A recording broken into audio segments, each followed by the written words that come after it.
નમસ્કાર દોસ્તો, લઈને આવ્યો છું આજના વિડીયોની અંદર એક એવા પ્રકારનો વિડીયો કે જેની અંદર પૂરેપૂરી સચ્ચાઈની વાત કરવાની છે અને સ્પેશિયલ ચૈતરભાઈના સમર્થન માટે જ આ વિડીયો બનાવેલો છે. અને ચૈતરભાઈ વસાવા કેસની અંદર એક મોટા પ્રકારનો ધડાકો થયો છે. એક નવા પ્રકારની કેસની અંદર આખો નવા પ્રકારનો ખુલાસો થયો છે. એ ખુલાસો આજના વિડીયોની અંદર હું રજૂ કરવા જઈ રહ્યો છું. તો સૌ પ્રથમ તો તમામ આદિવાસી સમાજને કહેવા માગું છું કે આ વિડીયો પૂરેપૂરો સાંભળજો અને બને એટલો આ વિડીયોને શેર કરજો કે જેથી કરી ચૈતરભાઈના સમર્થનમાં આ વિડીયો એટલી હદે વાયરલ થાય અને ચૈતરભાઈના જેલની અંદર છુટકારો મેળવવા માટે ઘણો બધો આ વિડીયો કામ લાગે એવી પ્રાર્થના કરવા માગું છું. તો ખાસ આદિવાસી સમાજને કહેવા માગું છું કે આ વિડીયાને એટલો વાયરલ કરો, એટલો શેર કરો, કારણ કે આ વિડીયાની અંદર આજે હું જે ધડાકો કરવાનો છું અને જે કેસની અંદર મોટા પ્રકારનો ધડાકો થયો છે અને મોટા પ્રકારનો ખુલાસો થયો છે તે તમામ વિગત સાથે આજે આ વિડીયોની અંદર હું વાત કરવાનો છું. તો પૂરેપૂરો વિડીયો જોવા વિનંતી છે અને આગળ મોકલવા વિનંતી છે. મોટા આપણા દેશના ગૃહમંત્રી સુધી આ વિડીયો જવો જોઈએ. અને જે રીતે ચૈતરભાઈ વસાવાને ફસાવવામાં આવ્યા છે ખોટા કેસની અંદર, તો અત્યાર સુધી આપણી જાણ મુજબ આપણને એવું હતું કે સંજય વસાવા દ્વારા આ કેસની અંદર ખોટા ફસાવવામાં આવ્યા છે. તો મિત્રો, એના ઉપરથી આજે પડદો ઉઠી ગયો છે અને સંજય વસાવા માત્ર ને માત્ર એક કઠપુતળી સાબિત થયા છે અને એમને એક મોહરો બનાવવામાં આવ્યો છે. પણ અસલી ચહેરો કોઈ મોટો છે અને અસલી ચહેરો કોણ છે, ચૈતરભાઈને પોતાની જૂની અદાવતના ધ્યાને રાખી અને ચૈતરભાઈને જે રીતે ફસાવવામાં આવ્યા, તો એની અંદર મોટામાં મોટો હાથ કોનો છે એનું નામ આજે હું જાહેર કરવાનો છું. અને એક એવો ચહેરો જે આજે તમારી સમક્ષ રજૂ કરવાનો છું અને જેણે સંજય વસાવાને એક કઠપુતળી, એક મોહરો બનાવ્યો અને સંજય વસાવાએ ચંપાબેનને મોહરો બનાવ્યા અને એવી રીતે આખું ષડયંત્ર રચી અને આની અંદર મિત્રો મોટા પ્રકારે સામેલ થઈ છે પોલીસ તંત્ર. અને પોલીસ તંત્રની પૂરેપૂરી મદદથી આ આખું ષડયંત્ર અને અંજામ આપવામાં આવ્યો અને ચૈતરભાઈ વસાવાને ખોટી રીતે અત્યાર સુધી જેલની અંદર રાખવામાં આવી રહ્યા છે. તો વાત કરવા જઈ રહ્યો મિત્રો કે ચૈતરભાઈ દ્વારા એક મોટો ખુલાસો કરવામાં આવ્યો છે કે ગઈકાલના રોજ જે ચૈતરભાઈ વસાવાના સમર્થનમાં જે જનસભા યોજવામાં આવી એની અંદર માનનીય શ્રી અરવિંદ કેજરીવાલ, ઈશુદાનભાઈ ગઢવી, ગોપાલભાઈ ઇટાલિયા, રાજુ કરપડા અને આવા નાના મોટા સૌ આગેવાનો સાથે મળી અને એક મોટી જનસભાનું આયોજન કરેલું જે ચૈતરભાઈ વસાવાના સમર્થન માટે. તો આ સમર્થનની અંદર ચૈતરભાઈ વસાવાના પત્ની વર્ષાબેને તમામ આદિવાસી સમાજ સુધી એક સંદેશો પહોંચાડ્યો છે અને એ આખો સંદેશો એ છે, આખો મેસેજ છે જે ચૈતર વસાવાએ જે મેસેજ આપ્યો એમની પત્નીને કે આપ જાઓ અને આપણા આખા સમાજને આ સંદેશો પહોંચાડો અને મને કેવી રીતે આખા કેસની અંદર છંડવવામાં આવ્યો, બદનામ કરવામાં આવ્યો, ફસાવવામાં આવ્યો એ આખી રજૂઆત કરો. અને આ કેસની અંદર મોટામાં મોટો કોઈ હાથ હોય તો આ વ્યક્તિનો છે. તો મિત્રો, સૌ પ્રથમ તો ચૈતરભાઈ વસાવાએ કહેવું કે એમને કીધું, મેસેજ આપ્યો એમના પત્ની વર્ષાબેનને કે જ્યારે ઓફિસની અંદર અત્યાર સુધી જે કહેવામાં આવી રહ્યું છે કે સંજય વસાવાના સાથે મારકૂટ કરી, હા ના, કાચનો ગ્લાસ માર્યો, આ વાત તદ્દન આખી ખોટી છે. ઉપરાંત મારી સાથે સંજય વસાવાએ ગેરવર્તન કર્યું હતું. ચંપાબેને મારી સામે ઊંચા અવાજે વાત કરી હતી અને આ તમામ પ્રશ્નો લઈ અને ઉલટાનો હું જ્યારે પોલીસ સ્ટેશનમાં જાઉં છું તો પોલીસ સ્ટેશનની અંદર મારી સંજય વસાવા વિરુદ્ધ મારી અરજી લેવામાં આવતી નથી અને ઉલટાનું મને 2 કલાક સુધી જેલની અંદર પોલીસ સ્ટેશનની અંદર બેસાડવામાં આવ્યો. અને ત્યાર પછી મિત્રો એ 2 કલાકની અંદર આ આખું ષડયંત્ર રચાઈ જાય છે, આખો પ્લાન બની જાય છે કે પોલીસને એક કોલ આવે છે, એક સરકારી વકીલનો કોલ આવે છે અને જે એક મોટો બીજો ચહેરો છે એમને કોલ આવે છે. તો ત્યાં સુધી 2 કલાક વાતચીત ચાલે છે પોલીસ સાથે અને ત્યાં સુધી ચૈતરભાઈને 2 કલાક પોલીસ સ્ટેશનમાં બેસાડી રાખવામાં આવે છે. એમને કહે છે કે શાંતિ રાખો, તમારી અરજી લઈ લઈએ, શાંતિ રાખો એમ કહીને બેસાડી રાખવામાં આવે છે. અને વકીલ સાથે એ લોકો ચર્ચા કરી રહ્યા હોય છે કે આમાં જ્યારે હવે ચૈતર વસાવા આખી ઘટના ઘટી ઓફિસની અંદર, તો આની અંદર હવે આ પ્રકારનો તમે એફઆઈઆર બનાવો. એક સરકારી વકીલ દ્વારા કહેવામાં આવે છે કે કાચનો ગ્લાસ જાનથી મારી નાખવા માટે કાચનો ગ્લાસ મારવામાં આવ્યો, મહિલાની છેડતી કરવામાં આવી, મહિલા સાથે અભદ્ર શબ્દો ઉચ્ચારવામાં આવ્યા.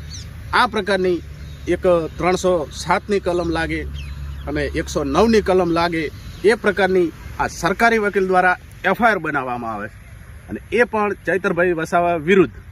અને એ જ ઘડીએ મિત્રો આની અંદર ચૈતરભાઈ વસાવાને ઇમરજન્સી ધરપકડ કરે છે. જે પોલીસ સ્ટેશનમાં પોતાની અરજી લખાવવા જાય છે તો ઉલટા ચોર કોટવાલ કો ડાંટે એ પ્રકારે ચૈતરભાઈ વસાવાને ત્યાંથી ધરપકડ કરે છે. અને ત્યારબાદ ચૈતરભાઈ વસાવાને કોઈની સાથે વાત કરવા દેવામાં આવતી નથી. એમને ધકાવીને પોલીસ દ્વારા ગાડીની અંદર બેસાડવામાં આવે છે. અને ચૈતરભાઈ પ્રેસ સાથે વાત કરવા માગતા હોય છે, પત્રકારો સાથે વાત કરવા માગતા હોય છે, પણ પોલીસો એટલી હદ સુધી આગળના વ્યક્તિની વાતોમાં આવે છે.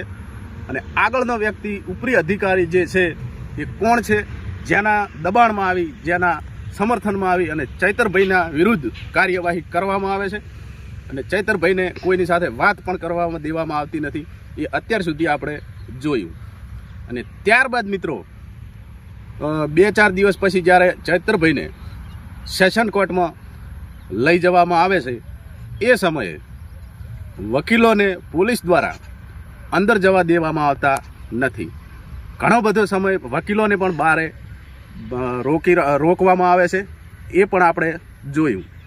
તો મિત્રો આ આખા વિડીયોની અંદર હું ફક્ત તમને એટલું જ કહેવા માગું છું કે આદિવાસી સમાજે મહારાણા પ્રતાપને પણ મુગલ બાદશાહ એટલે કે અકબર બાદશાહની કરોડોની સેના સામે ઝૂકવા નહોતા દીધા.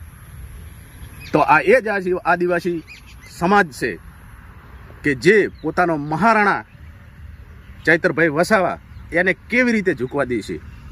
તો એ લોકો એ નથી જાણતા કે આદિવાસી એટલે આદિજાતિ. સૌ પ્રથમ કોઈ જાતિ હોય તો આદિવાસી અને આદિજાતિ. આ આદિવાસીઓ અને આ જે ચૈતરભાઈને જે ફસાવવામાં આવ્યા એ લોકો એ નથી જાણતા કે અમે કોની જાતિ વિરુદ્ધ ગયા છીએ, અમે કોના વિરુદ્ધ ગયા છીએ.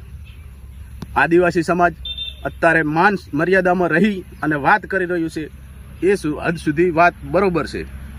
અને હજુ પણ જો ચૈતરભાઈ વસાવાને ઝડપથી અને આવનારી 5 ઓગસ્ટ હાઈકોર્ટ દ્વારા જે ચુકાદો આપવામાં આવશે એની અંદર જો ચૈતરભાઈ વસાવાને મુક્તિ આપવામાં, છોડવામાં, જેલની બહાર મોકલવામાં નહીં આવે તો આવનારા સમયની અંદર મને એવું લાગી રહ્યું છે કે આદિવાસી સમાજ ઉગ્ર પ્રકારનું આંદોલન કરશે. અને એનું તમામ જવાબદારી પોલીસ તંત્રની રહેશે, સરકારની રહેશે.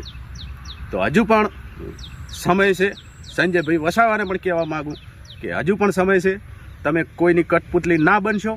તમે તમારા સમાજનું વિચારો, તમારા આદિવાસી ભાઈઓનું વિચારો. કારણ કે અત્યારે જે ચૈતરભાઈ વસાવા વિસ્તારના જેટલા પણ આદિવાસી લોકો છે એ અત્યારે પોતાનો ધારાસભ્યને માગી રહ્યા છે. એમને છોડાવવા માટે ઘણી બધી કોશિશો કરી રહ્યા છે. તો તમે એમના જે અધૂરા કાર્યો અટકેલા પડ્યા છે, એમના વિકાસના કાર્યો જે અટકેલા પડ્યા છે, એમનો અવાજ બનીને ચૈતર વસાવા જે આગળ કાર્યો કરી રહ્યા છે એમને શા માટે તમે બાધારૂપ બની રહ્યા છો અને અડચણરૂપ બની રહ્યા છો? તમે સમજદાર છો. તો મારું તો એટલું કહેવું છે કે હજુ સમય છે. સમયને માન આપો અને તમે કોઈની કઠપુતલી ના બનશો, કોઈનો હાથો ના બનશો. રાજકારણ આવતું જતું રહેશે. તો હજુ સમય છે. વેળાસર તમે જો માફ કરી દેશો, તમને એવું કેમ છે કે માફી માગે તો જ હું એફઆઈઆર કે આ કેસ પાછો ખેંચું? પણ એવું તમારા મનનું અભિમાન છોડી મૂકો અને સમય છે. તમારું માન મર્યાદા જળવાઈ રહેશે. તો ખાસ એટલું કહેવા માગું કે સંજયભાઈ સમય છે, કેસ પાછો ખેંચી લો. જો ચૈતરભાઈ વસાવા એમની રીતે એમની કોશિશોથી અને આદિવાસી સમાજના સંગઠનની આંદોલનની કોશિશથી જો જેલની બહાર આવશે તો તમારે સંતાવવાની જગ્યા નહીં મળે.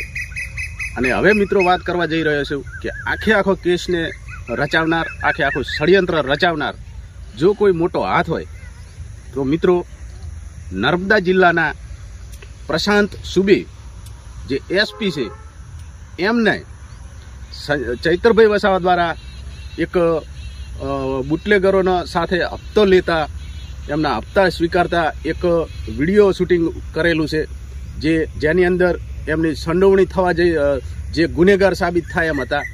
તો એમને આ બધી પોતાના ઉપર દાજ રાખી, ચૈતરભાઈ વસાવા ઉપર દાજ રાખી અને કઈ રીતે ચૈતર વસાવાનો અવાજ દબાવવામાં આવે એ જ રીતે આખું આ ષડયંત્ર રચી અને નર્મદા જિલ્લાના એસપી અધ્યક્ષ, પોલીસ અધ્યક્ષ પ્રશાંત સુબેનો મોટા પ્રકારે આની અંદર મોટો હાથ છે કે જે એક જૂની અદાવત રાખી અને ચૈતરભાઈ વસાવા ઉપર ખોટી એફઆઈઆર લખાવી, સરકારી વકીલનો સહારો લઈ અને કેવી રીતની આ એફઆઈઆર લખવી એવી રીતે સરકારી વકીલ જોડે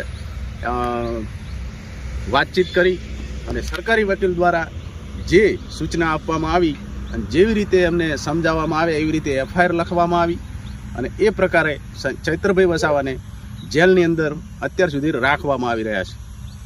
અને જ્યારે 22 તારીખે જ્યારે હાઈકોર્ટની અંદર ચૈતરભાઈ વસાવાને રજૂ કર્યા એ 22 તારીખે પણ એમને જામીન મંજૂર થઈ જ જવાના હતા, પણ સરકારી વકીલ દ્વારા સમય માગવામાં આવ્યો અને આ કેસને લંબાવવામાં આવ્યો કે હજુ પણ વધારે ને વધારે સમય ચૈતરભાઈ વસાવાને જેલની અંદર રાખી શકાય.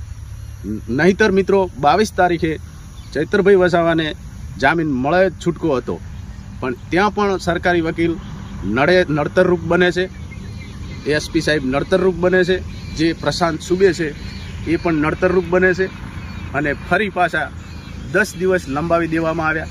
અને આવનારી 5 ઓગસ્ટના દિવસે જે ચુકાદો આવે એ ચૈતરભાઈ વસાવાના સમર્થનમાં આવે, એમના સમયમાં આવે અને સાચો ચુકાદો આવે અને ચૈતરભાઈ વસાવાને જેલવાસ પૂરો થાય 5 ઓગસ્ટના રોજ એવી શુભકામના. તો મિત્રો હવે તમને જોવા માગતા હોય તો પ્રશાંત સુબે કોણ છે એનો ચહેરો તમે જોવા માગતા હોય તો જોઈ શકો છો. આ છે વિડીયોની અંદર પ્રશાંત સુબે.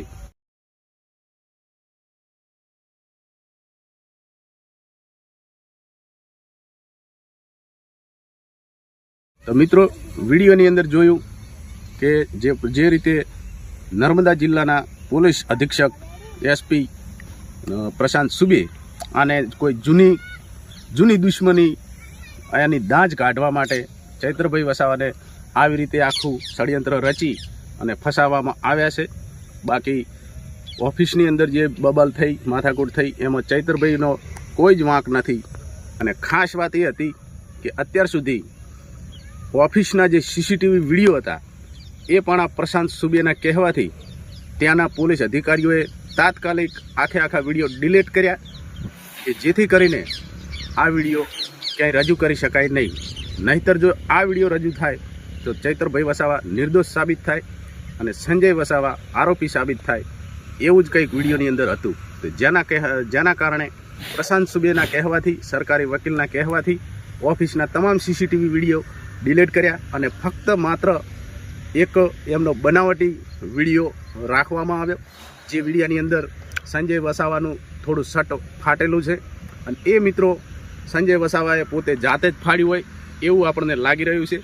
અને પોતે આ વિડીયોની અંદર જ્યારે ખુરશીમાંથી ઊભો થાય છે સંજય વસાવા, ત્યારે એ પ્રકારનો હાવભાવ સાથે ઊભો થાય છે કે પોતે એક મોટી જીત હાસિલ કરી હોય, પણ એને એ નથી ખબર કે તું તારા સમાજમાંથી તું ઉતરી જવાનો છે અને નીચો પડી જવાનો છે. તો આવનારા સમયની વાટ જુઓ અને ચૈતરભાઈ વસાવાને જેલની બહાર આવવા દો, પછી જ ખબર પડશે કે કેટલા વિહે હો થાય. તો મિત્રો તમામ આદિવાસી સમાજને કહેવા માગું કે વિડીયો બને એટલો શેર કરજો અને લાઈક કરજો, કોમેન્ટ કરજો. ચેનલ સબસ્ક્રાઈબ ના કરેલી હોય તો જરૂરથી કરી લેજો અને જેથી આવા ને આવા વિડીયો તમારા સુધી મોકલતો રહીશ. રજા આપશો. જય માતાજી, જય આદિવાસી, જય સંવિધાન, જય ભારત, જય માતાજી.